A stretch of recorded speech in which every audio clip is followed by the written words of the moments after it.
Welcome to Haunted Talks, the official podcast of the Haunted Walk, offering thematic walking tours in Kingston, Ottawa, and Toronto, Ontario.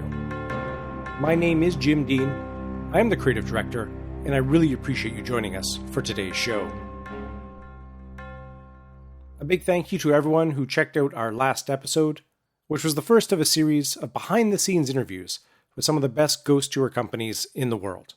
We featured the Salem Night Tour on that first one, and we'll have new interviews each week, except for the final Friday of each month, such as today, when we will be releasing our feature-length episodes. In the next few weeks, we will be visiting with fellow tour guides in Gettysburg and Victoria, British Columbia. I would recommend subscribing to the show wherever you are listening to us to make sure you know when those new episodes are coming out. If you have a favorite ghost tour company you think we should talk to, please email me, jim@hauntedwalk.com. If you are enjoying the episodes and have people in your life that enjoy ghost stories, mysteries, and dark history, we hope you will let them know to check us out. And another easy way to help us out and share your appreciation for the show is to leave us a 5-star review on Apple Podcasts or wherever you are listening to us.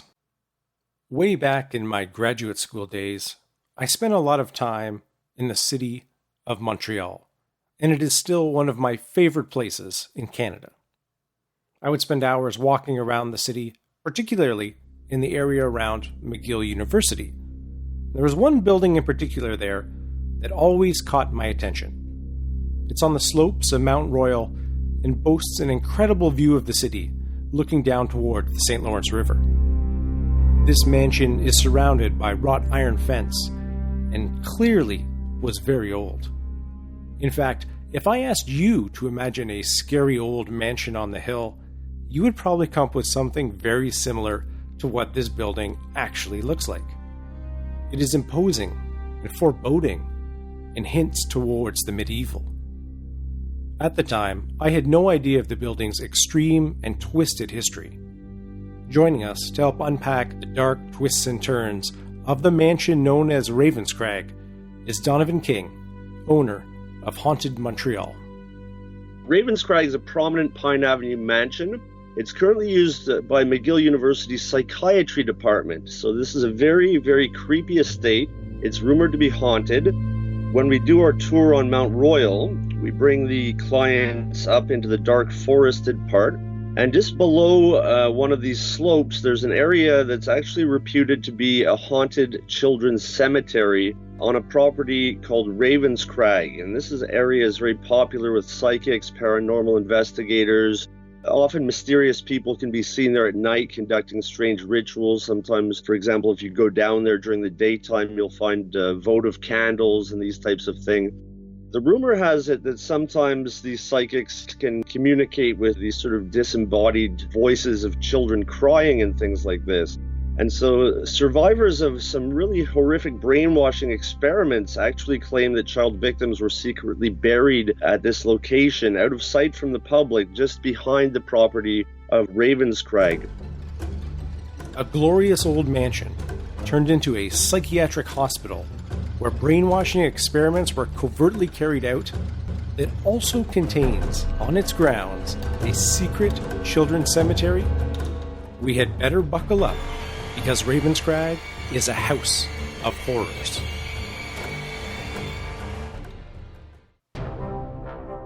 Before we get to that, I would like to invite you to come out and join us on a paranormal adventure this summer in Kingston, Ottawa, and Toronto, Ontario. We have all sorts of tours running in those cities, as well as experiences at Upper Canada Village in Morrisburg, Ontario, and the Mackenzie King Estate in Gatineau Park. We hope you will make us part of your summer plans. We'd absolutely love to see you. Info about all our tours can be found on our website, hauntedwalk.com, and we would love to connect with you on Facebook, Instagram, and Twitter, all at Haunted Walk.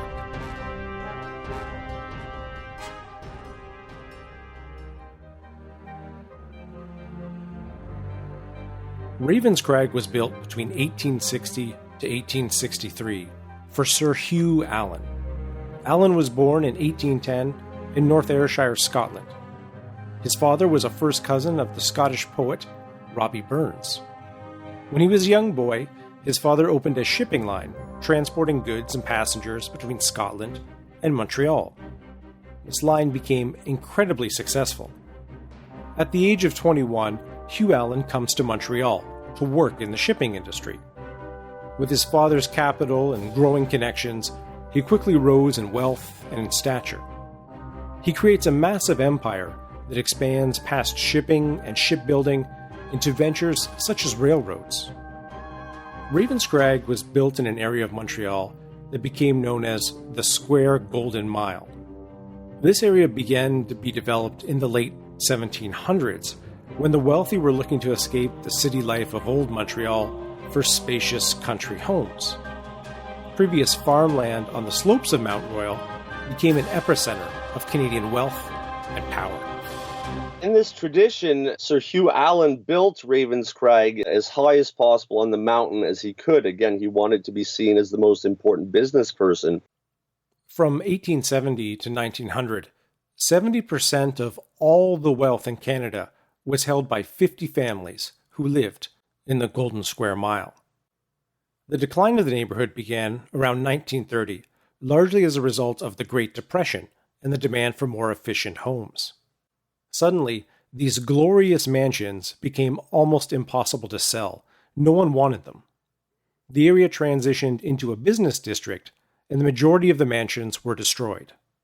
Today, the area is dominated by McGill University buildings and student housing. Ravenscrag is one of the few remaining mansions still standing today. The mansion originally sat on a 14-acre estate, and the land was purchased for a fairly measly $10,000. Even at the time, that would be worth around $300,000 today, so a very good deal. The style of the building is that of an Italian Renaissance villa, and was named after a castle near Hugh Allen's hometown in Scotland.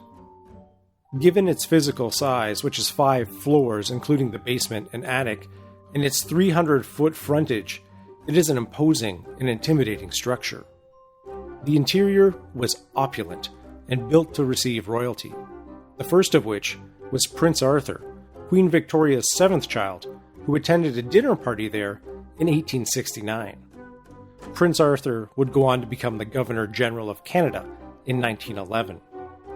Upon completion, the mansion and its 72 rooms excelled in size and cost any dwelling in Canada. The best comparison at the time would have been Dundurn Castle in Hamilton, Ontario, which boasted a measly 40 rooms. The view from the estate looked over Old Montreal, the St. Lawrence River, and on clear days, even to the mountains of Vermont. From the 75-foot central tower, located directly above the main entrance, Allen would often be seen with a telescope in hand, eyeing the ships arriving in port. The interior was Victorian architecture, with bright colors and intricate detailing throughout. Hand-painted frescoes and murals lined the walls. The grand ballroom was particularly impressive in size and decoration. The first ball, held there in 1872 in honor of the new Governor-General, Lord Dufferin, saw 400 guests attend. There was also an observatory, pastry room, wine cellars, a separate children's dining room, and a greenhouse with a vineyard and fruit trees, not to mention the horses in the stable. At its peak, it took a team of 19 servants to maintain the grounds and domestic functions. In 1870, Allen becomes involved in one of the biggest scandals in Canadian history. As contracts are being given out for the Transcontinental Railway project, Allen gives a $360,000 bribe to Prime Minister Sir John A. Macdonald to make sure his syndicate wins the business to lay down the track. An interesting side note, it is assumed the bribe money would be used directly to bribe voters. At this point in Canadian history, there was no such thing as a private ballot. All voting was done publicly, so everyone knew who you voted for. This would make it quite easy to pay off people who voted correctly. It also made voting quite dangerous, but that's a story for another podcast. When the bribe was brought to light, Allen's railway plan completely collapsed, and the Transcontinental Railway ends up being built by another company. Sir John A. Macdonald is forced to resign, with Alexander Mackenzie becoming the next Prime Minister. However, Macdonald was re-elected 5 years later in 1878 and continued as the Prime Minister until his death in 1891. Hugh Allen died in 1882 as the wealthiest man in Canada. Ravenscrag was inherited by his second son, Sir Montague Allen, who donated the buildings and property to the Royal Victoria Hospital in 1940. Its lavish and decadent interior was replaced and gutted with a more clinical setting. In 1943, the building is reopened as the Allen Memorial Institute to serve as a psychiatric hospital and research institute, and its first director was a man by the name of Dr. Donald Ewan Cameron. Cameron lived in Albany, New York, and commuted to Montreal every week, where his work was largely funded by the Canadian government and the CIA. The CIA was seeking a new kind of weapon, not aimed at the body, but at the mind. Now, in the early 1950s, it's important to remember that this was during the Cold War, and the CIA believed that it was crucial to learn how to brainwash people after the apparent success of the Chinese during the Korean War, who made American POWs make inexplicable confessions. So starting in 1950, they reached out to psychologists, physicians, toxicologists, and they embarked on several mind control projects. For example, Project Bluebird, Project Artichoke, and of course the infamous MK Ultra. They were able to recruit Dr. Ewan Cameron of McGill University, and the purpose of these experiments were to destroy a person's time-space continuum so they could essentially reprogram them. They started off, Dr. Cameron and his colleague Dr. Hebb, with 22 paid student volunteers. He placed them on a bed in a lighted cubicle and made them wear these opaque goggles, cardboard handcuffs. He embedded their heads into a U-shaped foam pillow that would limit audio stimulation. Most of his students quit after just a few hours, remarking that being in this apparatus felt like a form of torture. Some of them had experienced hallucinations similar to drugs like LSD, and Dr. Hebb concluded that the subject's very identity began to disintegrate with this type of sensory deprivation. Realizing the potential of the experiment, Dr. Cameron decided to move the research trial into phase 2. This would require subjects who could not leave the experiment as the student volunteers had done. And so he began hand-picking patients at the Allen Memorial Institute for participation in these experiments without their knowledge. I think this is one of the most disturbing elements of the whole story, that several hundred of these patients became unwitting victims of this mad scientist. He chose mostly people suffering from minor mental and emotional problems, things like anxiety disorders, postpartum depression, and that sort of thing. And Dr. Cameron developed and tested 3 major psychiatric procedures on the patients at the Allen Memorial. The first one was called depatterning, his theory that people's patterns of behavior could be erased and then replaced with others. And so, in an attempt to erase their memories, he would subject them to brutal electroshock sessions that were well beyond the norm in psychiatric hospitals in terms of frequency, duration, and voltage. His second technique, the sensory isolation, which I mentioned already, involved putting the subjects into that apparatus where they would receive a minimal sensorial stimulus, the eyes and ears covered, the body padded, the movement impeded. And this induced a form of sleep deprivation, and it did actually sort of disintegrate the human personality, creating what he considered as a clean slate, if you will. Dr. Cameron then used his third technique, which he called psychic driving. And using powerful drugs, he would put patients through 15 to 30 days of drug-induced, almost uninterrupted sleep. While Cameron used a variety of drugs on his victims, his main focus seems to be experimenting with LSD, or acid, which has profound hallucinogenic properties. Just imagine how terrifying it would be to be given large doses of LSD without your knowledge. Now try to imagine that for days on end. Fans of The Walking Dead may remember this tune in a scene clearly inspired by the legacy of Dr. Cameron. We're on easy street, and it feels so sweet, 'cause the world is but a treat when you're on easy street. Dr. Cameron was quite successful in erasing the identity of patients and not so successful in implanting the new personalities. Most of these people suffered permanent brain damage. A study commissioned by his successor found that many of these patients suffered permanent amnesia, incontinence, forgetting how to talk, forgetting who their parents were, even thinking that the doctors were their parents. And there was also, of course, several deaths during the experiment. Most of his subjects didn't even discover what had happened to them until more than 20 years later, making it very difficult to obtain compensation. A few of the over 300 former patients did file lawsuits, but these were obstructed by the Canadian government, who had also contributed to the financing of these experiments. One person Cameron experimented on in 1953 was a 19-year-old honor student, Gail Kastner, who was suffering from depression. When she left the institute, after massive electroshock treatment, she sucked her thumb and spoke in baby talk. She lost her childhood memories, and the cocktails of drugs, electricity, and induced comas were to blame for her conversion. She ended up living penniless in a garage. By way of comparison, Kastner had a twin sister, Zella, who did not receive Cameron's treatments and has lived a very successful and rewarding life compared to her sister. In 1957, a 33-year-old Gene Steele was admitted for treatment for manic depression and delusional thinking. In an interview with Elizabeth Thompson of the CBC, Gene's daughter, Allison, said that, quote, she was never able to really function as a healthy human being because of what they did to her. Allison's parents had lost a first child who was born with spina bifida. Her mother appeared to have suffered postpartum depression after Allison's own birth a couple of years later. Her grandparents, who lived in the affluent Montreal suburb of Westmount, heard of Cameron's stellar reputation and thought he offered a solution to the problem. According to a report written by Cameron, Gene Steele was kept in a chemically induced sleep for weeks.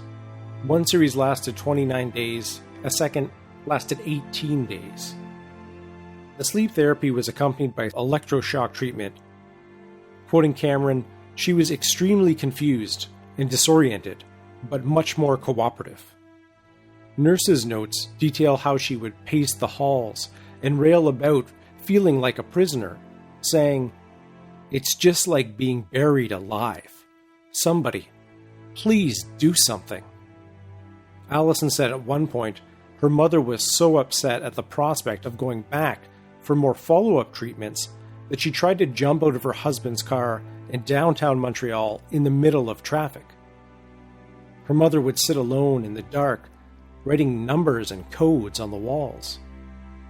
One time, she came home and the ceiling was spray painted with red swirls all over it. She would take wallpaper and cut out little sections and pin it all over the room. Early in 2017, the Government of Canada reached a $100,000 settlement with Allison. Cameron was very strict and ruled the program with an iron fist. No one was allowed out of sensory deprivation until he said it was okay. In one particularly harrowing episode, he left a woman who presented as simply suffering from menopause in sensory deprivation for 35 days. And this was after a prolonged period of de-patterning and 101 days of psychic driving. Cameron wrote this one off as, "No favorable results were obtained." We don't know what eventually became of this poor woman, whom we only know as Mary C., except for a small notation by a CIA official at the time on the file, who said it was impossible to tell if it was the sensory deprivation or the psychic driving that had done the most damage. How was he able to carry on such cruel experiments for almost a decade? Well, it turns out that he was one of North America's most preeminent psychiatrists. He'd served in the medical tribunal at Nuremberg, and he'd also been the president of the Quebec, Canadian, American, and World Psychiatric Associations. One survivor of Ewan Cameron's experiments, named Anne Diamond, She's the one who suggests that there are unmarked graves in the area behind the Allen Memorial Institute. She actually brought me there one day and showed me the location. And she explained that, and I quote, "These unmarked graves are a big secret. There's been no physical proof that kids are buried there, but some would have been First Nations kids in Cameron's experiments between 1953 and 1964. Others came from broken homes or were orphans. Obviously, they're not laid out to attract attention, but we think 17 to 25 children were buried there. Officially, though, it never happened. Many records were destroyed, and McGill has been very busy hiding the evidence and making sure witnesses and survivors remain silent." We don't know if this cemetery exists or not. These could just be ramblings from Anne Diamond, or maybe perhaps indeed children are buried down there. It is open to speculation. Anne Diamond, in my opinion, is a very credible person. She's done a lot of artistic work. She worked with the controversial Robert Lepage, who's now in the media. And when she took me to the site, she was 100% convinced, and very convincing as well, that there are in fact children buried there. Now, I should mention that the terrain is quite rocky. It looks like it would be difficult to bury people there. But again, I really have no idea if it's true or not. I wouldn't be surprised. This is a very creepy estate. It's rumored to be haunted. Apparently, some of the caretakers often refuse to clean the terrifying morgues in the building. And also, this mysterious light sometimes appears in the cupola of the main tower overlooking McGill's campus. But only one thing is certain: until someone goes down there with a shovel or a spade and starts digging, this is one mystery that will remain unsolved. A very special thank you to Donovan King from Haunted Montreal for joining us to talk about Ravenscrag. And if you're going to be in Montreal this summer, I'd highly encourage you to check out their tours. The website is hauntedmontreal.com, and they have 3 tours you can pick from there, including one of Mount Royal, which features Ravenscrag, as well as a tour downtown and one of Griffintown. hauntedmontreal.com is the spot to check them out and grab your tickets. As always, thank you to Michelle Dennis, our audio editor, and Kevin McLeod at Incompetech.com for the additional music. For information about our tours, please visit our website, which is hauntedwalk.com, and we'd love to connect with you on Facebook, Instagram, and Twitter, all at Haunted Walk. Until we meet again next week, sweet dreams.